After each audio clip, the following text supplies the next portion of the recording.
The early morning sun cast long shadows across Oakwood Estates, a meticulously planned suburban development that prided itself on perfection. From the air, the neighborhood looked like a precisely drawn blueprint. Rows of identical houses, each separated by exactly 12 feet, with lawns so uniform they could have been cut with surgical precision. Derek Ray's knew perfection. As a state trooper with 15 years of service, he understood the value of discipline, order, and attention to detail.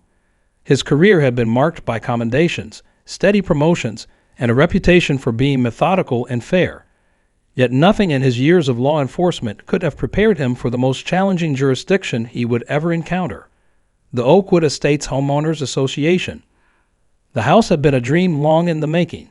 After a decade of saving, countless overtime shifts, and strategic financial planning, Derek had finally saved enough to escape the cramped apartment that had been his home since joining the force. Oakwood Estates represented more than just a property purchase. It was a symbol of his hard-won success, a testament to years of dedicated service. From the outside, the neighborhood seemed like a suburban paradise. Identical two-story homes lined immaculate streets, each with carefully selected color palettes that ranged from warm beige to soft taupe.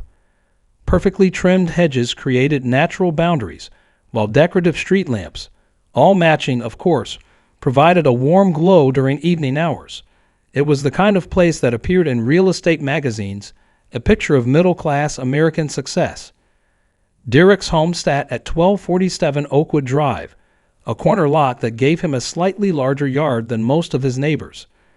The house was a two-story colonial with dark blue-gray siding, a color he had carefully selected after months of deliberation. White trim around the windows and a black front door completed the look.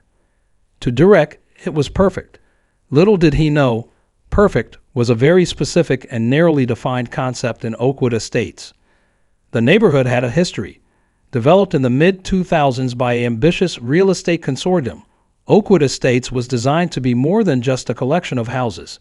It was marketed as a lifestyle, a community where like-minded individuals could live, work, and thrive together.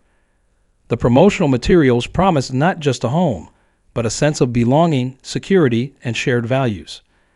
At the heart of this vision was the Homeowners Association, led by Victor Hardcastle, a man who took the concept of community management to an entirely different level. A retired middle management executive from a regional insurance company, Victor had found his true calling in HOA governance. To him, the association was not just an administrative body, but a sacred trust, a mechanism for maintaining order and protecting property values. Victor's office in the community clubhouse was a shrine to bureaucratic efficiency. Meticulously organized filing cabinets lined the walls, each drawer labeled with military precision. Rule books, bylaws, and violation notices were stacked in color-coded folders. A large whiteboard mapped out potential infractions, color-coded based on severity and frequency. The HOA's rulebook was legendary, a 247-page document that covered everything from acceptable paint colors to the precise height of lawn ornaments. It was rumored that more time was spent updating the rulebook than actually managing the community's infrastructure. Derek was about to learn that in Oakwood Estates, conformity wasn't just encouraged, it was mandatory. The first warning would come soon, a seemingly innocuous letter that would mark the beginning of a battle neither Derek nor Victor could have anticipated. The suburban war was about to begin. The first official communication from the Oakwood Estates Homeowners Association arrived on a crisp Tuesday morning. Derek had just returned from a night shift, his state trooper cruiser carefully parked in the designated area of his driveway. The envelope was a pristine white, with the whole logo, an overly stylized oak leaf, embossed in forest green at the top. Inside, a meticulously formatted citation detailed a startling array of violations. 1. Unauthorized exterior modification. Welcome mat exceeding approved color spectrum. Mat dimensions 1.5 inches wider than regulation. Immediate replacement required. 2. Parking violation. Official vehicle parked in residential zone. Visible law enforcement vehicle deemed disruptive to neighborhood aesthetic. Requires immediate relocation. 3. Landscaping infraction. Lawn edging found to be 0.75 inches uneven. Potential compromise of community standards. Correction demanded within 72 hours. The fine totaled $345, with a bold printed warning. Failure to comply will result in additional penalties and potential legal action. Derek read the document twice, certain he was missing something. His welcome mat was a standard issue from a national home goods store, a neutral beige that he thought would blend perfectly with the neighborhood's color scheme. His lawn, which he maintained with military precision every weekend, was immaculate, and his police cruiser. It was clean, well-maintained, and parked exactly where he'd been told residential vehicles should be parked. He decided to attend the monthly HOA meeting, scheduled for the following Thursday evening at the community clubhouse. The building was a testament to suburban architectural blandness. A single-story brick structure with precisely trimmed hedges and a flagpole that stood at an exact 90-degree angle to the ground. The meeting room was a study in bureaucratic intimidation. Fluorescent lights cast a harsh glow on rows of uncomfortable chairs. At the front, a long table separated the whole board from the residents, creating a literal and figurative barrier. Victor Hardcastle sat at the center, his thin frame dressed in a pressed khaki suit that seemed to have been ironed within an inch of its life. Beside him sat Margaret Simmons, the HOA secretary, and Robert Chin, the treasurer. They looked like a tribunal ready to pass judgment. When Derek's name was called during the open forum, he approached the microphone with the calm demeanor of a law enforcement professional used to handling tense situations. "I'd like to discuss the recent citation," Derek began, his voice steady. "I'm confused about the specific violations and would appreciate clarification." Victor leaned forward, a condescending smile playing at the corners of his mouth. "Rules are rules, Officer Reyes. The whole bylaws are clear. Your welcome mat is precisely 1.5 inches wider than our approved dimensions. Your lawn edging shows clear signs of imperfection. And your police vehicle, while I'm sure you're proud of your service, is simply not in keeping with our community standards." The absurdity of the moment wasn't lost on Derek. Here was a man arguing about mat dimensions and lawn edges with the seriousness of a Supreme Court justice delivering a landmark decision. "These are arbitrary measurements," Derek responded, maintaining his composure. "My mat is a standard issue product. My lawn is meticulously maintained, and my vehicle is essential to my profession." Victor's smile never wavered. Essential or not, it does not meet our aesthetic requirements. Uniformity is the cornerstone of property value maintenance. The other board members nodded in unison, a choreographed display of bureaucratic solidarity. Derek realized he was fighting more than a simple citation. He was up against a system designed to crush individual expression, a miniature authoritarian regime masked as a community protection mechanism. The first battle had been joined, and Victor Hardcastle had no idea what was coming. The weeks following the HOA meeting transformed Derek's peaceful suburban life into a bureaucratic nightmare. Citations began arriving with increasing frequency, each more ridiculous than the last. Week 1 brought a $500 fine for unauthorized exterior lighting. Derek's motion sensor security lights, carefully installed to improve home safety, apparently violated Section 7.3, subsection C of the HOA bylaws. The regulation specified that exterior lighting must provide ambient illumination without creating visual disturbance, a definition so vague it could mean anything. Week 2 saw a $750 citation for non-compliant landscaping modifications. Derek had replaced 2 dead shrubs with native plants that were drought-resistant and environmentally friendly. The HOA claimed the new plants disrupted the uniform landscape aesthetic of Oakwood Estates. Tom Richardson, Derek's next-door neighbor, became an unexpected ally. A retired high school history teacher, Tom had been battling the HOA for years. Over coffee one Saturday morning, he shared his own horror stories. "They fined me $200 for a bird feeder," Tom said, shaking his head.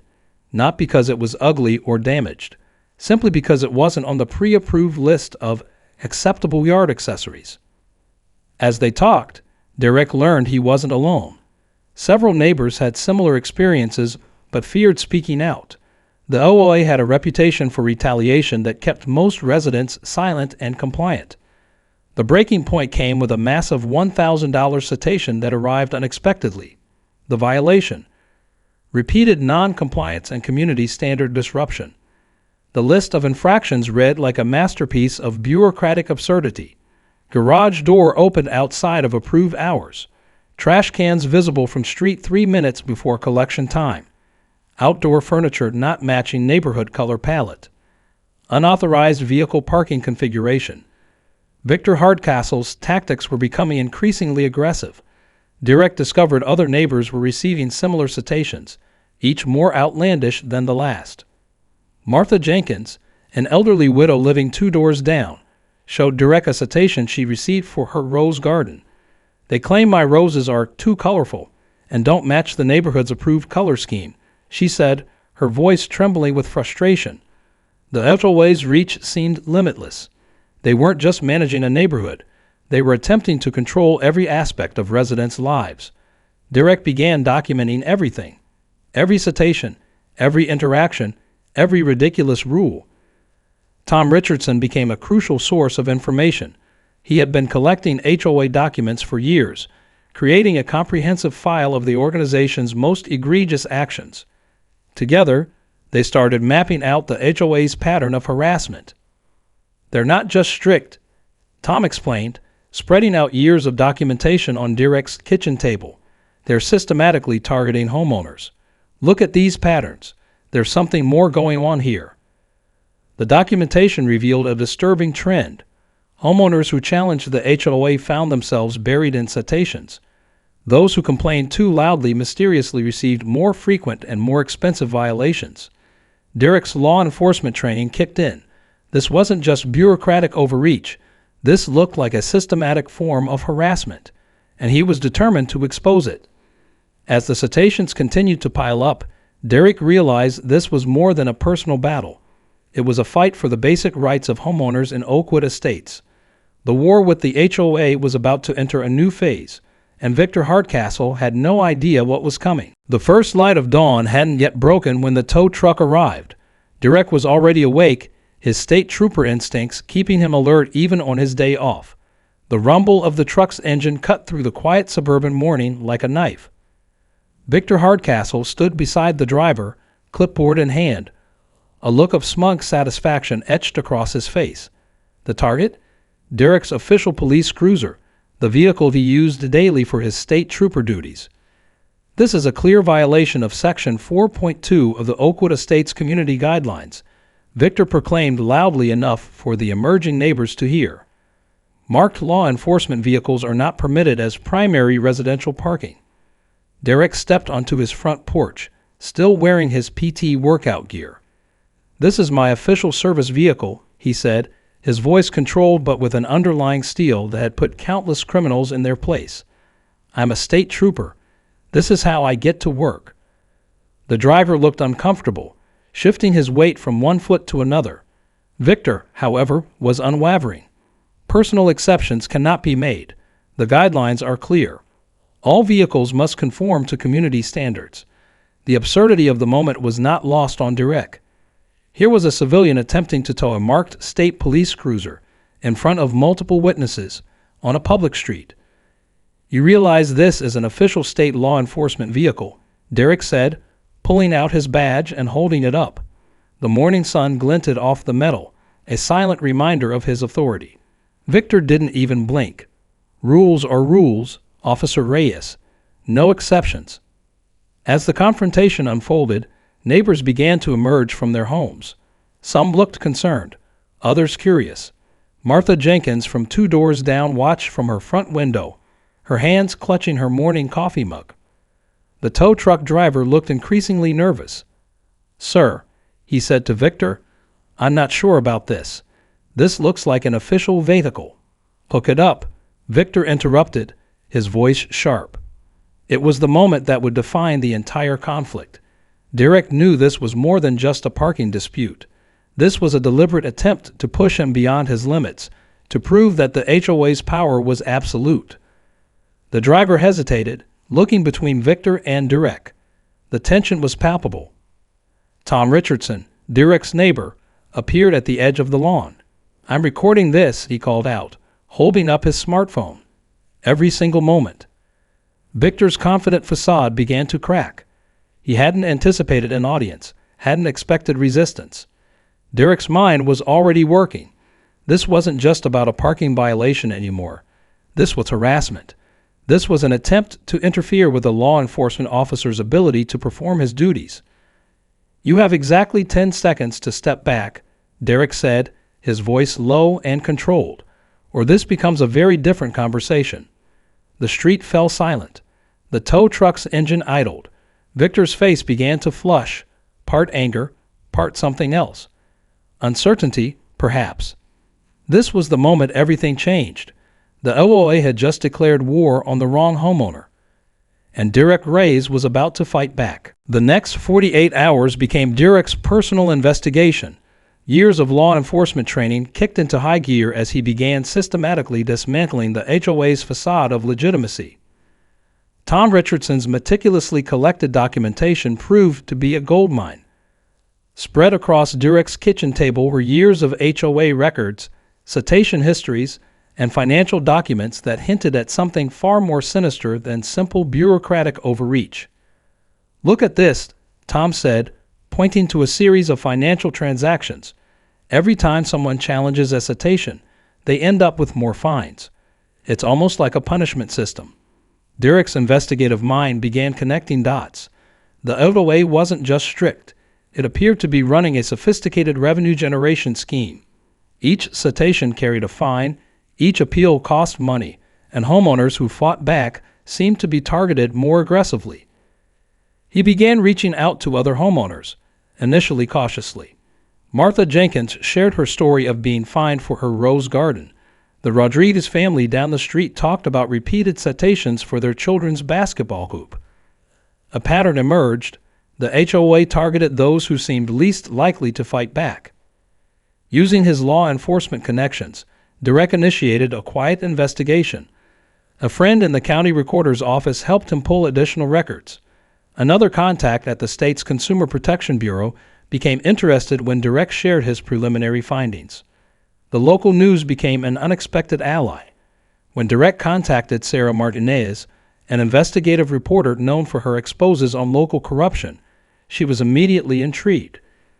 "This is more than just a neighborhood dispute," Sarah told him during their first meeting. "If what you're suggesting is true, this could be a systemic issue affecting homeowners across the region." The investigation revealed multiple red flags: inconsistent fine assessment, potential violation of state housing regulations, suspicious financial transfers within the HOA's management, repeated patterns of selective enforcement.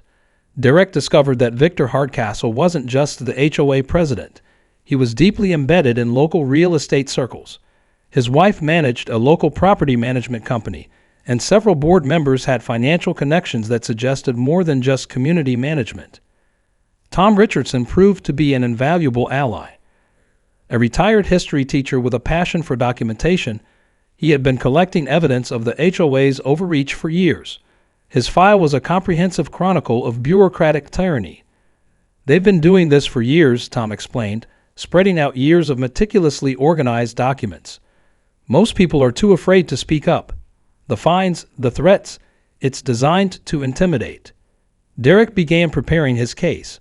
Each document was carefully scanned, each conversation recorded with the precision of a law enforcement professional building a case. He knew this was more than a personal vendetta. This was about exposing a system that preyed on homeowners. The local community began to take notice. Whispers turned into conversations. Neighbors who had previously been silent started sharing their stories. Derek was becoming more than just a homeowner fighting an HOA. He was becoming a beacon of hope for an entire community. Victor Hardcastle had no idea what was coming. The HOA's reign of terror was about to be exposed, and Derek Reyes was just getting started. The first crack in Victor Hardcastle's carefully constructed empire appeared on a seemingly ordinary Tuesday morning. An official letter arrived from the state's Consumer Protection Bureau, requesting a comprehensive audit of the Oakwood Estates Homeowners Association's financial records. Sarah Martinez's investigative report had gone live the previous weekend, painting a damning picture of the HOA's practices. The headline screamed, "Suburban Tyranny: How One HOA Preys on Homeowners." The article meticulously detailed the pattern of harassment, the suspicious fine structures, and the personal stories of homeowners who had been systematically bullied. Inside the HOA boardroom, panic began to set in. Margaret Simmons, the longtime secretary, was the first to waver. During an emergency meeting, she quietly slid a manila folder across the table to Robert Chin, the treasurer. "I can't do this anymore," she whispered, her voice barely audible. The folder contained copies of financial documents that suggested years of potential misappropriation, bank transfers to personal accounts, inflated maintenance contracts awarded to shell companies, kickbacks that had gone unnoticed for years. Victor's usual composure began to crack. His hands shook slightly as he reviewed the documents, realizing that his carefully constructed empire was about to collapse. The community meeting scheduled for that Thursday night turned into a crucible of rebellion. What was typically a sparsely attended bureaucratic formality became a packed event. Homeowners who had previously been silent now stood ready to speak. Martha Jenkins, the elderly woman with the rose garden, was the first to speak. "For years I've been fined, threatened, and terrorized by this board," she said, her voice trembling with a mixture of anger and newfound courage. No more. One by one, homeowners came forward. The Rodriguez family shared their experiences. Tom Richardson presented his meticulously documented file of HOA violations and inconsistencies. Derek Reyes sat quietly, watching the dominoes begin to fall. Robert Chen, the HOA treasurer, made a fateful decision. As the meeting progressed and more evidence came to light, he realized his own liability. During a brief recess, he contacted the state's attorney general's office, offering to provide full cooperation in exchange for potential immunity. Victor's network of influence began to disintegrate. The property management company run by his wife started receiving cancellation notices from longtime clients.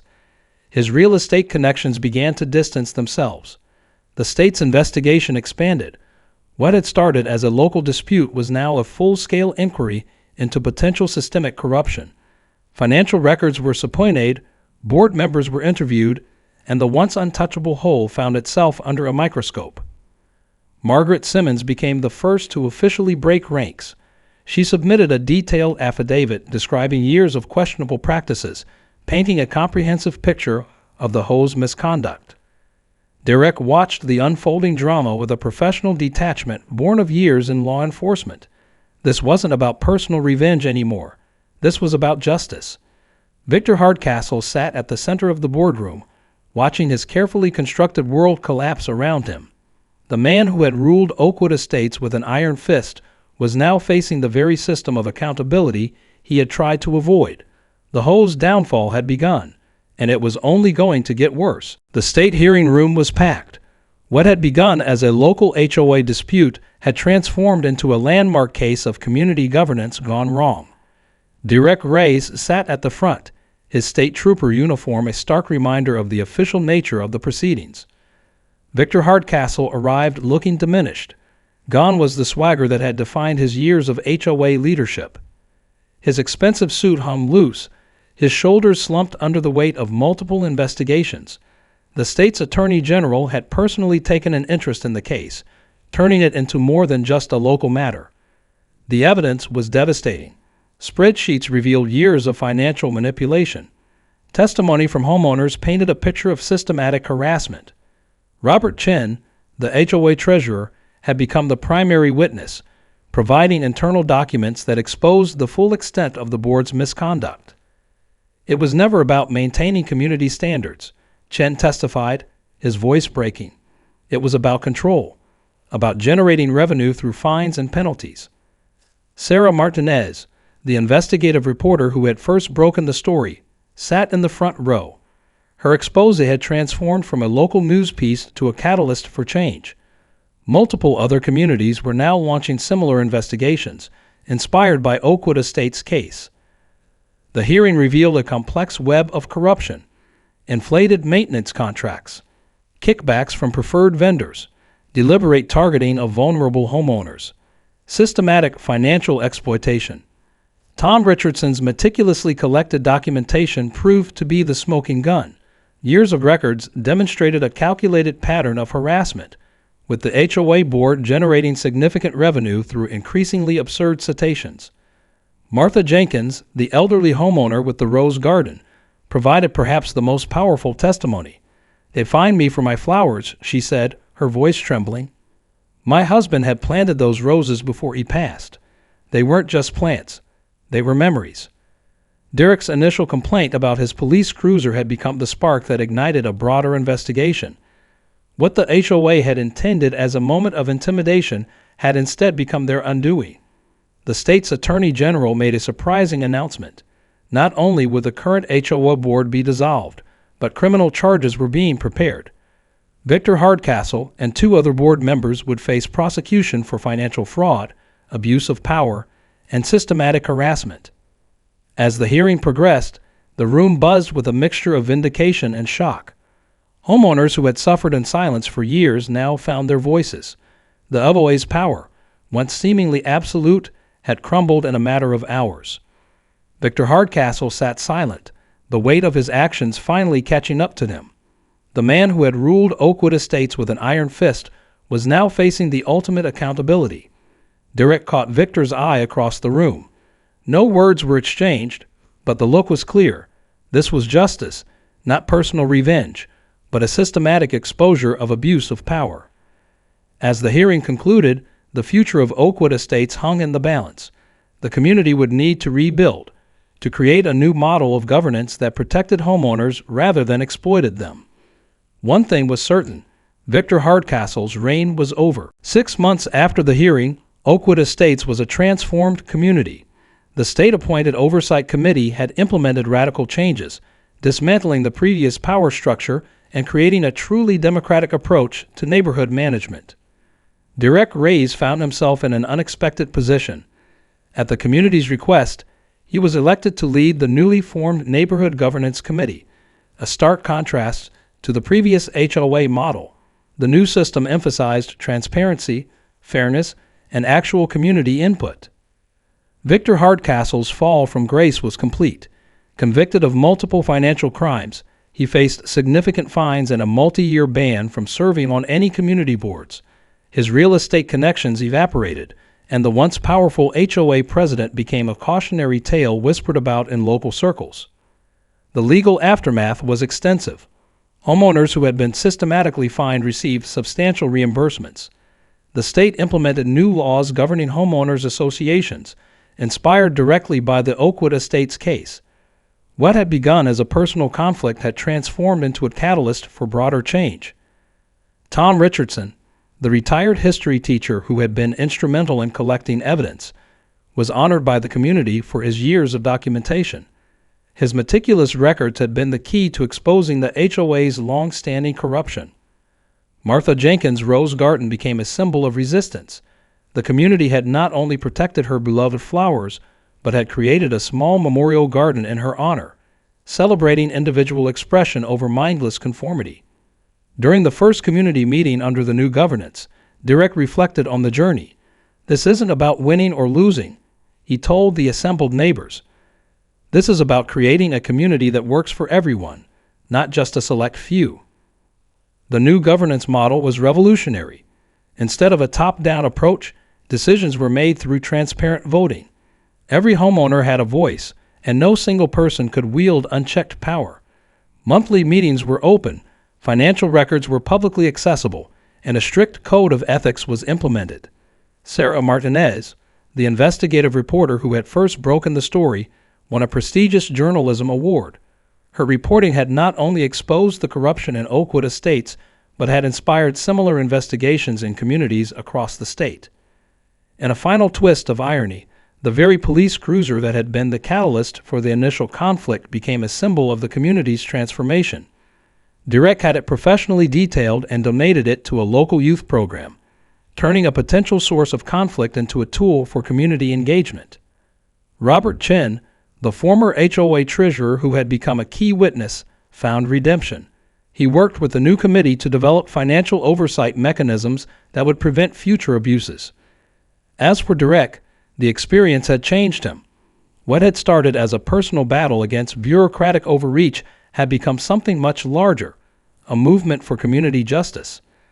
On the anniversary of the hearing, Oakwood Estates held a community celebration. The old HOA rulebook was symbolically burned, with each homeowner adding a page to the fire. It was a cathartic moment of liberation. Victor Hardcastle, watching from afar, could only remember the words Direct had once spoken to him. Rules are meant to protect people, not control them. In the end, justice had prevailed, one neighborhood at a time.